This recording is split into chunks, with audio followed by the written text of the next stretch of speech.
I watched in horror as my girlfriend tiptoed behind my blind brother, waiting for the perfect moment to scream and shatter his world, all under the twisted guise of helping him to understand why I threw the woman I loved out on the street.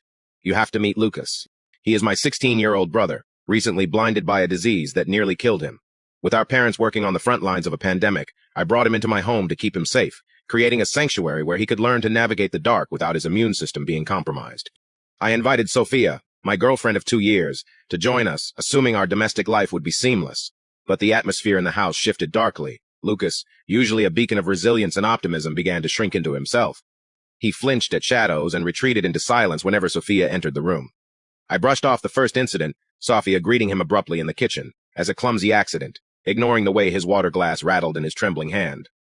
Then came the moment that turned my stomach. While I prepped lunch with music filling the air, I saw Sophia prowling like a predator. She synchronized her steps with the beat to mask her approach, snuck up behind my unsuspecting brother, and violently grabbed his shoulders while screaming a greeting.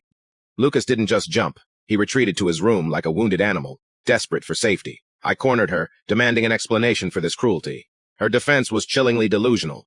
She insisted that terrorizing a blind teenager was actually beneficial, a training technique she read online to heighten his spatial awareness. She calmly admitted to tormenting him up to 3 times a day for 2 weeks. My vision blurred with rage as I forbade her from ever doing it again, thinking the boundary was set. The promise lasted less than 4 hours. While I watered the garden, a scream pierced the air. I rushed inside to find Lucas shouting for her to leave him alone. She had struck again. The betrayal was absolute. I didn't just argue, I evicted her.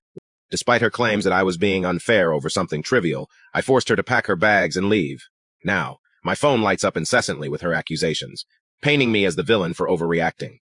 But when Lucas confessed he had suffered in silence to avoid being a burden, I knew I made the right choice. I am left wondering if I can ever let her back in, or if protecting my brother means ending my relationship for good. Welcome to share your feelings in the comments section. Remember to like and subscribe, and if you want to see more story content, please check out the other videos on my channel.